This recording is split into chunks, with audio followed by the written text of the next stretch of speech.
perspective explains almost all of the confusion around XRP because XRP was never designed to behave like a speculative asset first. It was designed to behave like financial plumbing, the part of the system you don't think about until it fails.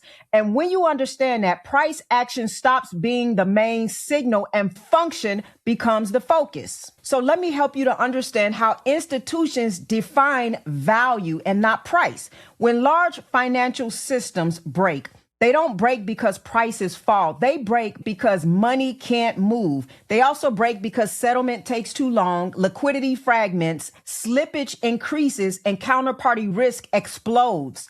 At institutional scale, those problems aren't inconveniences. They're catastrophic. That's why institutions define value very differently than retail. Retail asks, what can I sell this for later? And institutions ask, can this asset carry massive flows without breaking the system? XRP was engineered to answer that second question. It's not a company. It's not equity. It doesn't represent ownership in Ripple. It's liquidity instrument. And liquidity instrument have a design constraint that most people will miss. They must scale in value as volume increases. Because XRP has a fixed supply, it can't support larger flows by creating more units. The only way it supports scale is by each unit representing more value. That's not speculation. That's basic system design. So when someone says, why is XRP still around $2 and not skyrocketing right away? They're still thinking like a consumer. The system is asking a different question entirely.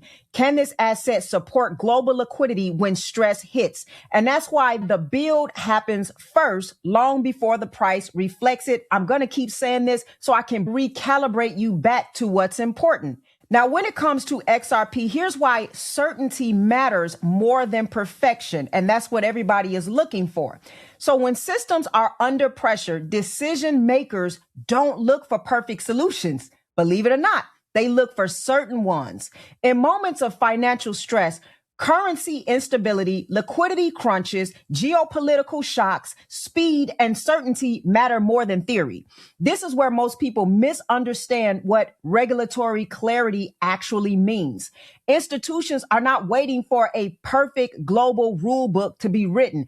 They're asking, can we legally use this asset right now? Will it settle without friction? Will it hold up if volume spikes? Does it introduce new legal risk or reduce it? XRP already answered one of the most important questions institutions care